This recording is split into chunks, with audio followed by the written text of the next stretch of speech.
we'd like to start off with our first speaker for tonight. Vinny will be talking about his capstone project on racial justice at NCHS.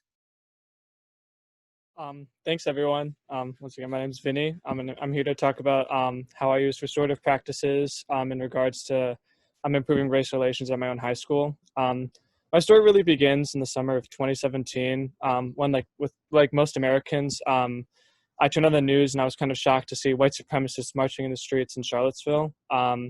Ever since then, I've been really interested, but also I felt really powerless in regards to the problem of racism in the United States. But due to my background in social studies, I was given the opportunity to research and learn more about what other people have done to combat this issue. Next slide, please. I don't know what quite happened, but all right, 1 second. I'll keep going. Well, there we go. We got it. Next slide after this. Oh, there we go. Okay. So I first began my research in South Africa with the South African apartheid and also in Rwanda with the Rwanda genocide. Firstly, looking at South Africa, I became quite frustrated because I kept finding failures in regards to things with the Truth and Reconciliation Committee, and that sense of powerlessness returned. So after about a few weeks of researching South Africa, I shifted my focus from South Africa to New Zealand, where I pursued 2 strands of research in New Zealand. One in regards to the use of circle talks and restorative justice in the youth court system, and the other one being other reconciliation-oriented practices in regards to the indigenous Maori population there. And looking into Rwanda after that, I found a similar theme being portrayed as the use of reconciliation villages for both the perpetrators and the victims of the genocide to live together, as well as Gakaka courts, which were a community-style court system to help try all the perpetrators of the genocide in a way that could involve the entire community. Next slide, please.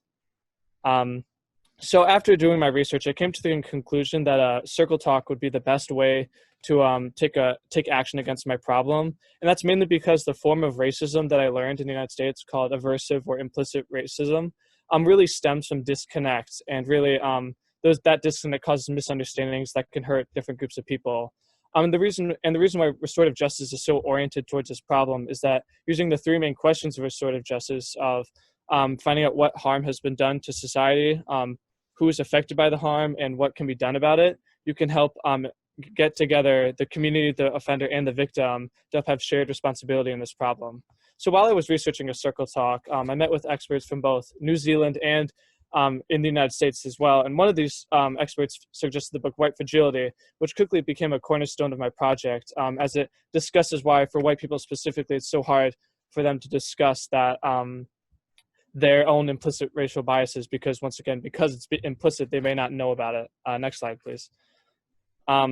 So while I was researching and developing these circle talks, in the span of about a month, my project gained almost a sense of importance as 2 racially fueled incidents occurred in my community, with one of them occurring in my own high school.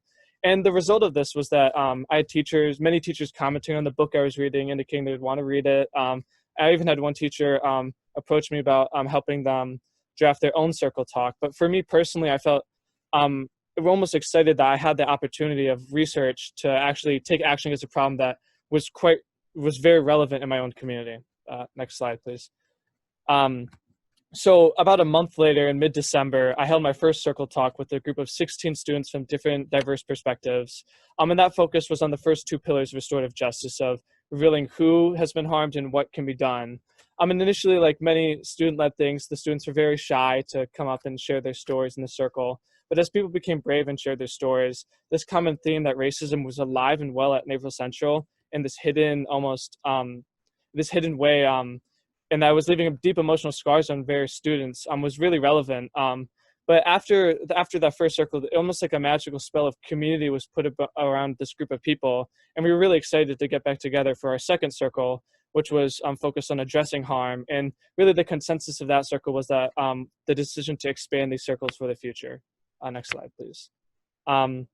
So about a month later, I got the group back together to apply for a Naval Education Foundation grant to continue these circles, to secure funds to continue the circles beyond my tenure at Naval Central, so next year. And thankfully, about a month after we met, the grant was approved. And I'm really honored to say that I have the opportunity to see my work continued at my school in the betterment of the community. But what I really learned in general from this whole experience is that community activism or various projects aren't really like a one and done thing. They're a continual process, a lifelong process that sticks with you for a while. So I'm really honored and happy to say that my journey with combating this issue has just begun. And for that, I'm very thankful.